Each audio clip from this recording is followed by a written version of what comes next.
Hey, Drivetribe, Migz here, and I'm with Mark White. Mark, thanks for spending time with us Hey today. man, thanks for the opportunity. Yeah, tell us about everything that you do here with your Porsche builds, and tell me about Accumoto. Accumoto started as a race prep and shop for air-cooled 911s, and that has grown into the street builds like we see behind us here. We do both a serial numbered and a name build. So, but it really started with a passion for the air-cooled stuff, and it's just grown from there. That's great. So tell us a little bit, how long have you been doing this for? We started as a shop in 2000. We really opened up on the air-cooled side in about 2004, and haven't really looked back since then. So. Now, I overheard from somebody, it might have been you, that you have a little bit of racing background. Is that correct? Yes. The really short version of the long story is having been obsessed with Porsche since I was a kid. I bought a 930 in my late 30s, went through Skip Barber at 41. The perfect combination of being naive and narcissistic. You know, I believed what they said about, hey, you got some natural aptitude, and that grew to driving a bunch of different cars. And ultimately, I was able to get back to what brought me there in the first place. Because I went to Skip Barber because I didn't want to crash the 930, right? Yeah. And I love driving that rear engine format. Okay. So now our whole race program is based on that car, the G-body cars. What kind of cars have you raced? I've been in everything up to and through probably 997.2 Cup cars. Gone the other way, driven a lot of aero stuff. Drove front-wheel drive cars. Been in a lot of different BMW product and Porsche product. Cayman. We did a lot of Cayman development, and have even been in the MX-5 Cup car in Continental. So we basically Continental, Coney, and Grand Am. So you have a wide variety of background with regards to racing different cars. That's good. Yeah. It gives you a good feel for it. So as we're looking at the Porsche behind us, what variations or changes have you made to the traditional Porsche? It looks like you have interesting tires, roof racks, lights. I mean, we're going to go through it. We have a walkthrough of this as well, but kind of give us a quick overview. Conceptually, this car was really built as a tribute to Porsche's rally heritage. And it was based on a what if. What if a guy in a northern climate who gets snow and junk weather had seasonal affective disorder like I do, and just gets mad every time it snows, right? What if we built something that would make him smile when it snows? And that's what this car was all about. We built it. We immediately took it ice racing as a proof of concept. Had a blast driving it the 2 hours to get to the frozen lake to drive it on. Had a blast driving it home. It did everything we wanted it to. It was super comfortable. My wife, who is our development co-driver, actually enjoys riding in the car because it's surprisingly comfortable for what it is, and it really can function as a daily driver. And that was what we were trying to create, was something that if a guy really thought about it, he could get rid of his Macan or his Cayenne that he never towed that boat with, and he could get rid of the Panamera that he never put anybody in the back seat, and you name it, GTS or whatever late model 911 he's got, and maybe even his air-cooled car. He could get rid of all those and just have this one car to accomplish all the tasks that he thought he needed those cars for. And these can be custom made as well? Yes, sir.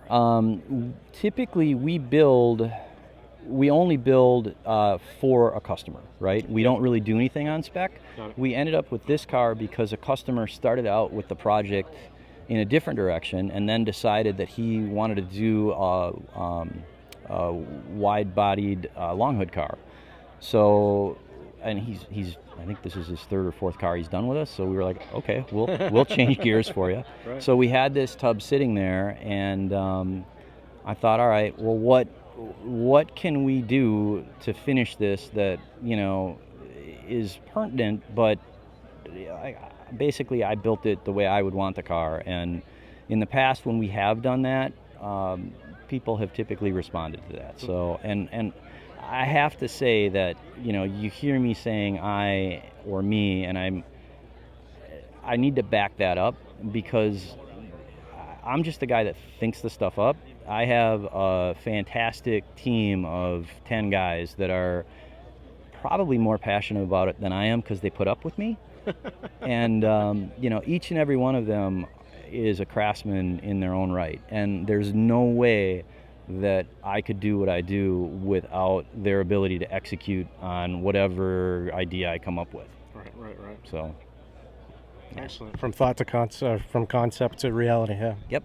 Yeah, it's. I mean, a lot of this stuff starts out with either a lack of sleep or maybe a little bit of tequila and a design sketch on a bar napkin. We'll have to get together and think of the next idea. Then, right.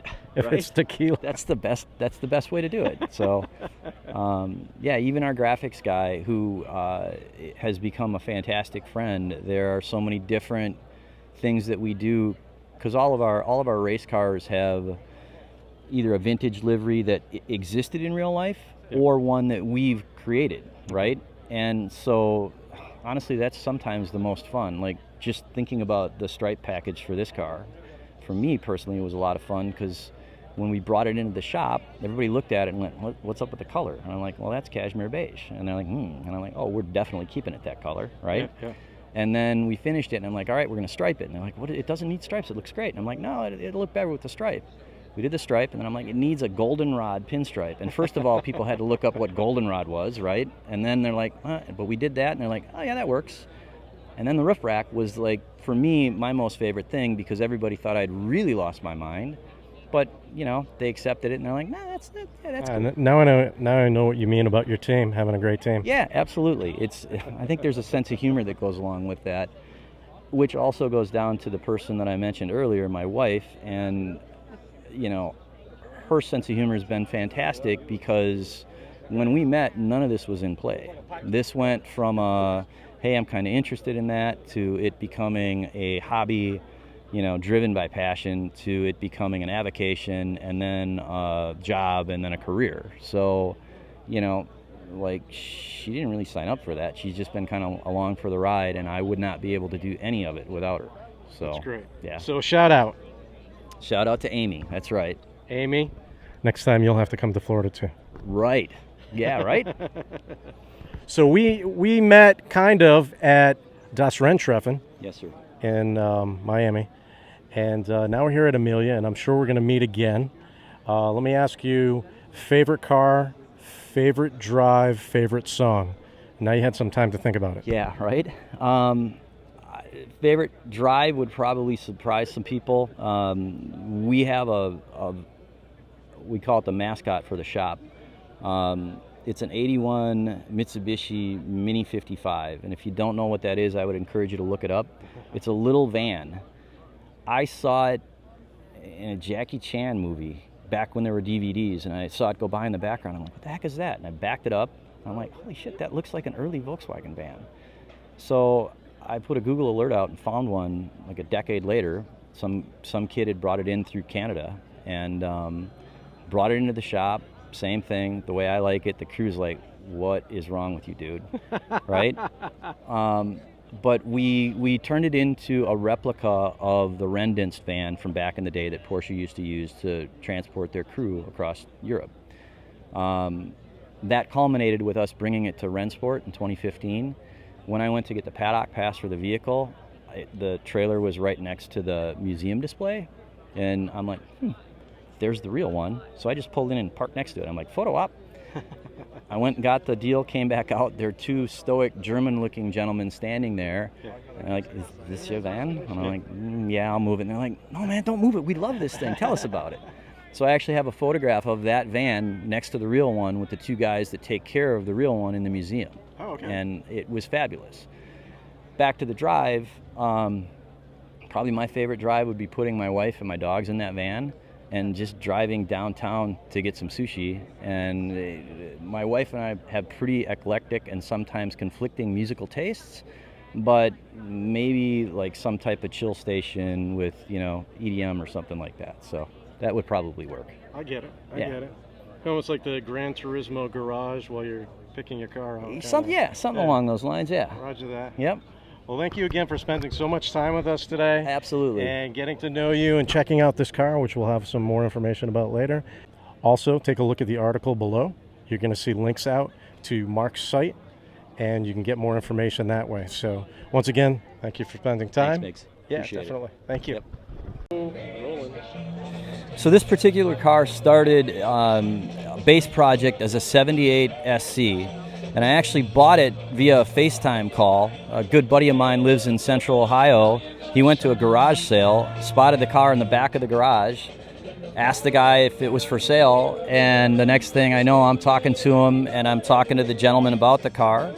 The owner had owned it since new, had 90,000 miles on it, and he was so excited to know that we were going to kind of give it a second life that he was all over it.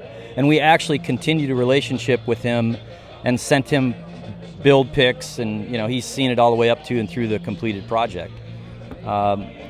This particular design concept was really based on a head nod to Porsche's rally heritage, and instead of kind of going in the safari vein that everybody is really kind of working with, we said, what if we created a gentleman's rally build? And with the reality of it being something that a guy could drive daily. So we kind of took what we know both on the race program side and on the street builds that we do, and we worked to create an environment that would lend itself to both applications. So like the seats that you're looking at right now are actually repurposed Recaro seats out of a 996 Cup car that Ryan, our upholstery guy, cut down and reworked. They have adjustable lumbar support in them and heat. We do everything that you see we do in-house. So all the interior aspects of it, all the sewing and everything is done on site. All the body work, the fabrication, all of it. And that kind of allows us to come up with a package that's comprehensive, and it allows us to control the end product a lot better that way. So the car itself is a 3-liter with a 915 box. We bumped the compression of the 3-liter up a little bit. We short ratioed the box. Again, same idea, is turnkey for the gentleman. Nothing super exotic or hyper about it, but it gives it a really neat, balanced package with some really good perceived performance. The trunk, again, is kind of just an exercise in the efficiency on it. We provided one of our wheels as a space saver spare. We actually build these wheels. It started for our race program. That's a true 3-piece wheel that weighs less than 15 pounds, and it works out really well in a spare application. The bottle here is to charge the spare. We build our own tool rolls and everything, and that actually has everything in it that you would need in case you ever did have an issue. And there's still enough room left in the trunk to be able to weekend with some soft bags. The skid plates on this are something that we're really proud of. This is actually our bumper. We build the bumpers in-house. This particular bumper, we eliminated the IROC oil cooler opening, and we built it in a similar nature to the SCRS back in the day. And then we built this skid plate to articulate to that angle, and it actually is really, really functional. It ties into the factory pickup points, rolls underneath the vehicle. If a guy was out enjoying himself in some inclement weather and got it wrong and slid up on a snowbank, no harm, no foul. So the headlights are also another thing that we do in-house. I'm sorry, I'm kind of jumping around, but that's an LED fixture in there. That is actually an old Porsche bucket that we rework. That's actually OEM Hella glass and the Porsche ring and everything. It's a short wheelbase car application, and the whole thing was really how do we get some light performance out of it without it looking too alien on the front of the car. We also integrated some really strong LED driving lights in what would typically be an air cooler duct, a brake cooler duct. And this car is fantastic to drive at night. Anybody that's got an old 911 up to even the 964s know that you can overrun the headlights on the way out of your driveway. So these headlights work fantastic in the evening. They're as great as anything that's late model right now.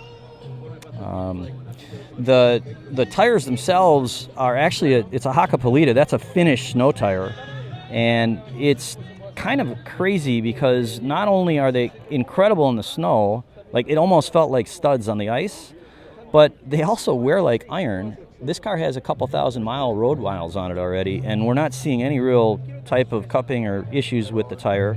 The other thing that's really kind of nuts is it has a neat compliant ride, which is kind of because of the way we did the suspension, but they also really have great performance in the dry.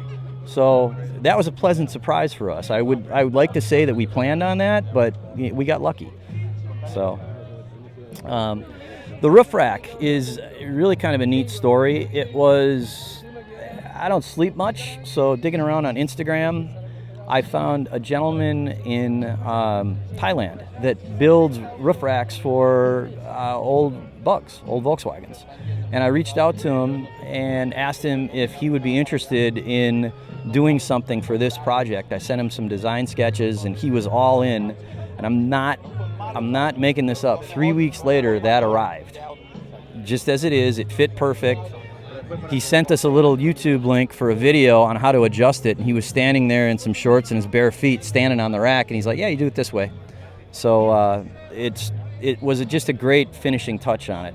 And it tied into, I mean, working backwards from the roof rack for the whole overall vision for the car. This is actually a factory cashmere beige color from '78. It was a very low production color in that year.